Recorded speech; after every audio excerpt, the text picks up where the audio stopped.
Some days in life are chosen for us, and some days we choose to walk into, even when the heart trembles a little. Today is one of those days. There are moments that return to us not through memory but through the body. A song, a scent, a silence. And sometimes through a date on the calendar.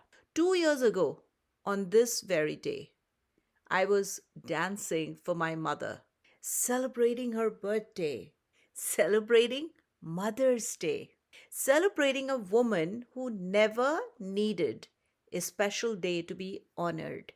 And today, I return to the mic with a question. What does love become when the person you love the most is no longer here to receive it? Does it fade or does it simply become unscheduled? Welcome to this special episode, Mother's Day without my mom, the unscheduled love. A tribute, a remembering, a quiet conversation between my heart and yours. The day everything changed. 2 years ago, on this very day, I was celebrating my mother's birthday. It was Mother's Day. I was dancing for her with joy, with innocence, with the comfort of believing we had more time. I didn't know that a few months later, she would leave me and my siblings forever. Life has a way of turning ordinary days into sacred ones. The last 8 weeks, when my mother fell ill, the last 8 weeks of her life became the most meaningful weeks of mine. My siblings and I cared for her around the clock. We fed her, held her, comforted her, listened to her breath, watched her sleep, and stayed awake when she couldn't. Those weeks were not just the end of her journey, they were the beginning of a new understanding of love for me. People talk about caregiving as sacrifice, but for me, it was privilege. It was devotion. It was the purest form of love I have ever known. The year I cannot look at till today. I've not been able to see any photographs or videos from 2024. I skipped that year in my gallery. I scrolled past as if it never existed. But it did. It held the last dance, the last birthday, the last breath, the last everything. Avoiding those photos is not denial, it is tenderness. It is my heart saying, not yet. It is my body remembering what my mind is still learning to hold. Grief has its own intelligence. It knows when to protect you. The silence that followed after she left, I could never resume my radio shows. I could not record my customary Mother's Day special. My voice, the one she shaped, the one she loved, simply disappeared. People told me a therapist can help, talking will help, sharing will help.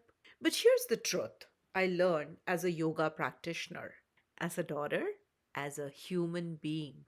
No healing begins until the heart is ready. No shift happens until the person chooses to turn inward. Grief cannot be forced, it cannot be rushed, it cannot be outsourced. So I waited, not for the pain to disappear, but for my voice to return. So, why I chose the Western Mother's Day? I didn't grow up celebrating Mother's Day on a specific date. In my home, Every day was Mother's Day.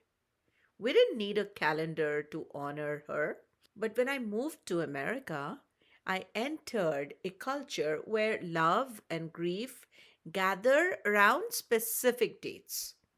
And today, Mother's Day, is the day when the world collectively feels the weight of missing a mother. This year, her 76th birthday falls on Mother's Day, that is today. This year, something inside me shifted. This year, I felt ready. Not because the grief is gone, but because the love is louder. The unscheduled love. I added the words, the unscheduled love, to this title because that is how I grew up loving my mother.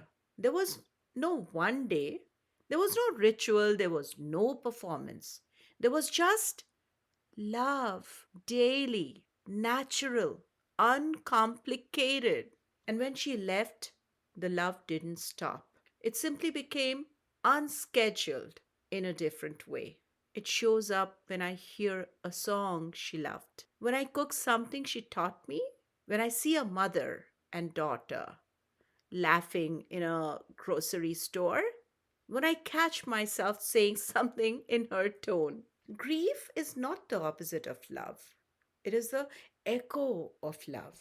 And grief is not one size fits all. One of the most important things I've learned is this: grieving days are never one size fits all. Some people cry, some people stay busy, some people avoid the world, some people celebrate their mother's memory with joy. Some people feel numb, some people feel guilty for not feeling enough. And I have felt most of these in the list, or maybe still am. And all of it is okay. Your grief is not a performance. Your healing is not a race. Your journey is not meant to look like anyone else's. If today feels heavy, that's okay. If today feels peaceful, that's okay. If today feels confusing, that's okay. You're allowed to feel exactly how you feel, what you feel. A moment for my mother. Today, on her 76th birthday, I want to say something to my mother. Ma, thank you for the unscheduled love. Thank you for the songs you taught me. Thank you for the strength you didn't know you were giving me. Thank you for the voice you placed in me, the one I'm finally using today. And above all, those few lines that I wrote for you many years ago and every Mother's Day, I never failed to recite. I'm made of her flesh and blood. I'm alive because of her. My hero, my mother. I wish you a happy Mother's Day. Happy birthday, Ma. And I hope this episode reaches you in whatever way love travels beyond the physical world. If you're listening to this on Mother's Day without your mom, I want you to know this: you are not alone. Your grief is valid, your love is eternal, and your journey, whatever shape it takes, is yours to honor. Today is not about pretending to be strong. Today is about acknowledging the love that continues, even in absence. This is Mother's Day without my mom, the unscheduled love. Thank you for letting me share my heart with you.